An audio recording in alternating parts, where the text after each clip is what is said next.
Namaskar. Welcome to my channel, Journey of Constitution of India. You are watching part 5 of Article 14. In this series, we discussed in the previous video, about two important judgments. One was Menka Gandhi case of 1978 and the other was of Rajwala versus State of Haryana 2015. Now, let us start further journey. On 23rd August 2017, in 9 judges bench passed, presided by Chief Justice Kehar, held the right to privacy is protected under Article 21 of the Constitution of India. The court recognized that the citizen has a right to privacy which is intrinsic and fundamental to dignified human existence. Considering the importance of this judgment on the people of India, the Hindustan Times commented that the country could not have got a better gift from the judiciary on its 17th years of independence. So just consider the importance of this judgment on human at large. In 547 pages judgment, the 547 pages judgment is a classic case of judgment writing with wonderful synchronization of facts and reasoning. The judgment shows that the wide knowledge of the judges with the commitment to give their best of the constitutional jurisprudence. France. This case was Justice Case Puttuswamy versus Union of India. The petitioner was a retired judge of Madras High Court of 91 years of age, and he challenged the government's decision on Aadhaar card scheme, where a uniform biometric based Aadhaar card is to be made essential for the services and benefits of the government of India. The issue before 9 judges bench was whether the right to privacy is a part of the right of life and liberty guaranteed under Article 21 of the Constitution of India. We often say Constitution is a living document. Why so? Because it responds to the changes of values and needs of society very instantaneously. And the instrument and the medium of this change is the judiciary. So this judgment is a good example of the what was denied yesterday was allowed by the judiciary in this case. The journey for right to privacy was a difficult one because there is no provision of right to privacy in the Constitution of India. Secondly, there were two constitution-based judgments which had denied the right to privacy. One was of 1954, that is the case of MP Sharma versus Satish Chandra, and the other was Kharak Singh case, Kharak Singh versus State of Uttar Pradesh in 1964. In both these judgments, majority had decided that no private right to privacy exists in the right of fundamental rights provided in the Constitution. However, in case of Kharak Singh versus the State of Uttar Pradesh, there was a dissenting judgment, and that is one of the most important and significant dissenting judgment in the constitutional history of India. Justice Subba Rao wrote the dissenting judgment and recognized the right to privacy. It's a very beautiful line written by Justice Subba Rao, which I would like to quote here. That line is, quote, the right of personal liberty in Article 21 implies a right of individual to be free from all restrictions or encroachments on his person by state, whether those restrictions or encroachments are directly imposed or indirectly brought about by calculated measures. Here the word calculated measures is of great significance because in the present case of Puttuswamy, there was no direct encroachment at all. It was the indirect encroachment by calculated measures, and that encroachment was in the form of the datas which were to be collected by the state and to be used in the process of benefits given by the states, and that was made eligibility criteria for the benefits and services of the states. So In Puttoswamy case, SC held that privacy is a constitutional protected right which emerges primarily from the Article 21 of the Constitution.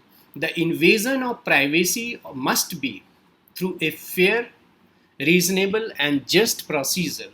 So, here in this case, a restriction was put on the state to use the data and the process which were to be used in the in the interference with the privacy. So there are three criteria were put by the court in this judgment.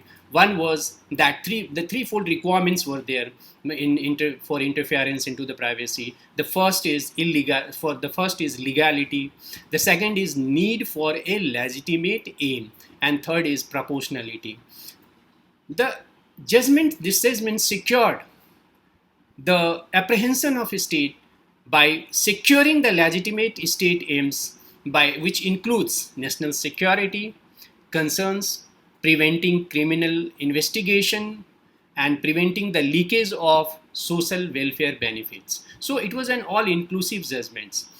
It also noted that as informational privacy is a facet of right to privacy, the government must create a robust regime for data protection. Supreme Court advocated a holistic view of the fundamental rights in this case and held that right to privacy derives its strength from the values enshrined in the fundamental rights provided in the Constitution. So he considered the entire values also coming from the fundamental rights. Other important aspect of this Puttoswamy judgment was that it overruled two very important judgments. The first, ADM Jabalpur case, which is of 1975. There is an important aspect of this ADM Jabalpur case and the Puttoswamy case.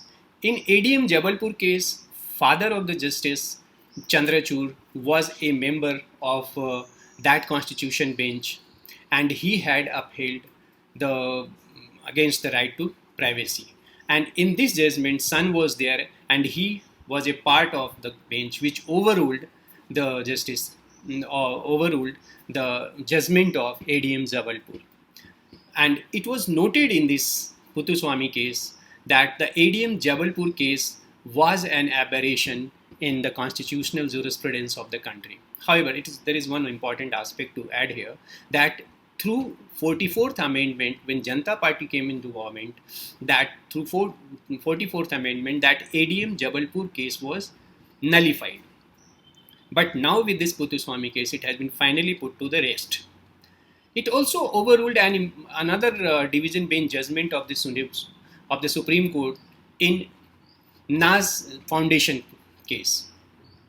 In Naz Foundation, Suresh Kausal versus Naz Foundation case, Supreme Court upheld the constitutional validity of Section 377 of IPC, and in this judgment, Puttoswamy judgment, the court found that the judgment given by the Naz Kausal versus Naz Foundation case was not a good law. So it is overruled here. Because in Puttoswamy case, it is held that sexual orientation is an essential attribute of privacy, so it is protected under fundamental rights. Now, this comprehensive judgment of Puttoswamy dealt with the several previous judgments in detail, and in 547 pages judgment, well documented with the aspect of constitutional law, social research, and technical aspects of securing the data.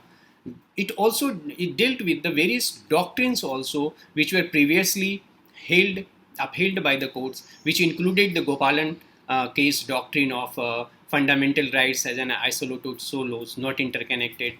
The other doctrine of interrelationship of rights developed in Cooper case and Menka Gandhi case, and it also dealt in detail with the preamble of the Constitution. It also dealt in detail with the international conventions where India is signatory, and it also dealt in detail with the comparative studies of the various countries where the right of privacy is prevailing or any other human rights are there. It included the UK, comparative study of UK, America, South Africa, Canada, European states. So it is a huge compilation of integrated approach of the various aspects related with the right to privacy. Such a kind of research paper covering legal, social, and technical issues it's not possible for me to include all the details of this judgment in this video. So I will make a special video while I was dealing with the Article 21 in future.